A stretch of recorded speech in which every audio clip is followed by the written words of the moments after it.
Have you found yourself scratching your head thinking, how am I ever going to get my child to move from these to eating these? If so, then you are in the right place. Welcome back to Beyond Behavior. I'm Mandy, your gluten-free OT, and today we are going to talk about a topic near and dear to my heart as a pediatric occupational therapist, and this is helping your picky eater learn to try and accept new foods. Today we're going to use this through the process that I teach a lot of the families I work with, and that's called food chaining. Food chaining is when you take the property of a preferred food, in this case a French fry. You look at its taste, its texture, its temperature, color, size, and you use those properties and chain it to the new food that you'd like your child to try. And in this case, we're going to break it down how you can move from a French fry to eating cooked carrots at dinner. Food chaining involves the properties of the preferred food and chaining them through a series of new exposures to the properties of the foods that you're working toward. You consider the food's shape and size, its color, its texture, its temperature. Each piece and part plays a role in moving from one to the next. Something that I've talked about in previous videos that I want to just remind you here, whenever we're doing new food introduction with children, is the importance of having a preferred food available. This is important not only in gaining and maintaining that level of trust with your child, that they're going to be comfortable knowing that they have something they like and enjoy eating, but also that feeding doesn't become a battle of the wills. What I've seen often in my practice is that when parents introduce a new food, they withhold the preferred food in hopes that then the child will accept the new one if they're hungry enough. Well, this isn't always the case. And so what ends up happening is the child refuses the new food, refuses, and in the parents' fear of, their child being hungry or not getting adequate nutrition, ultimately they end up just kind of caving and they give the preferred food anyway. The reason that I always say give the preferred food along with the new food is so that that battle doesn't ever even have the chance to take root.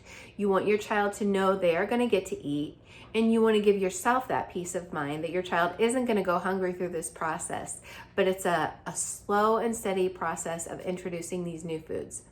The other reminder that I will add here is that it takes on average, and this is for a child with no special needs or special considerations, on average 12 exposures to a new food for your child to determine whether they actually are going to develop a taste for that, whether that's going to become one of their preferred foods.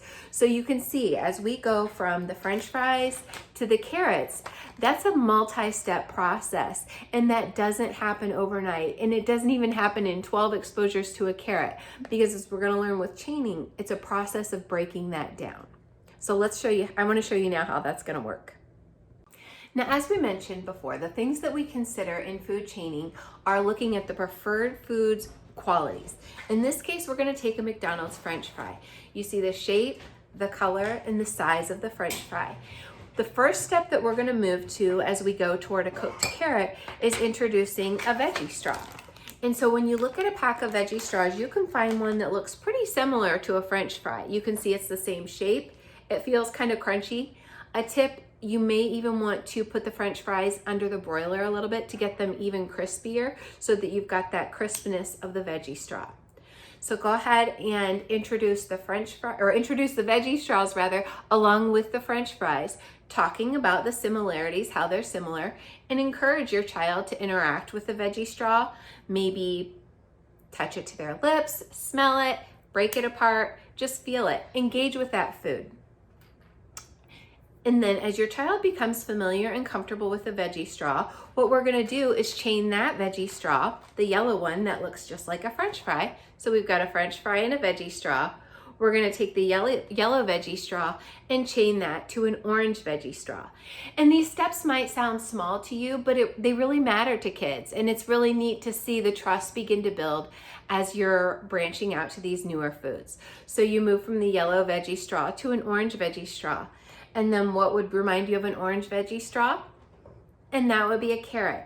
And so of course, for us, we consider carrots looking more like this.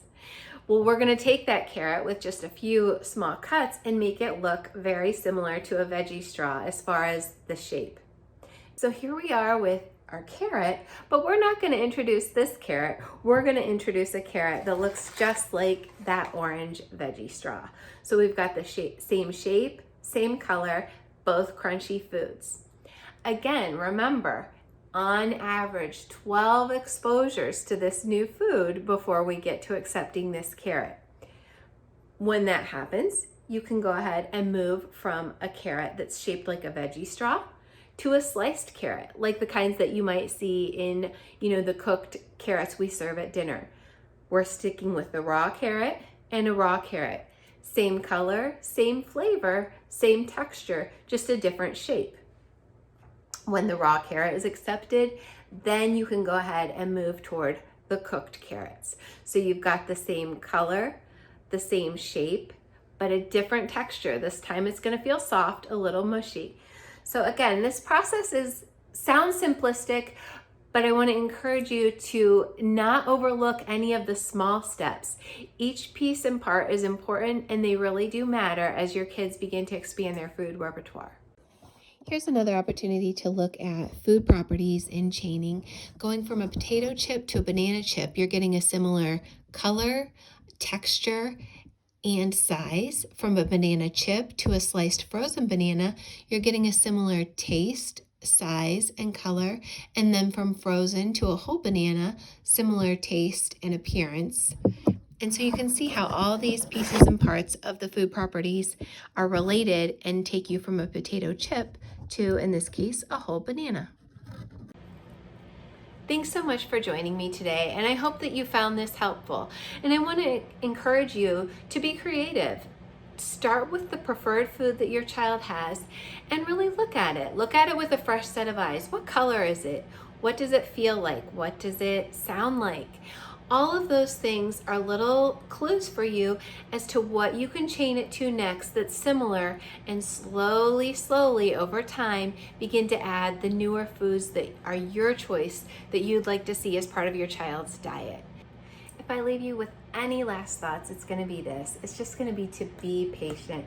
This is a long process of introducing foods. When you think of the steps involved from moving from a French fry to a cooked carrot, going back through, if you broke that down, 12 exposures to a new food on average, and we had 5 to 6 new foods, we're looking at over 60 exposures here. That's gonna take time, it's gonna take patience, and it's gonna take a lot of grace.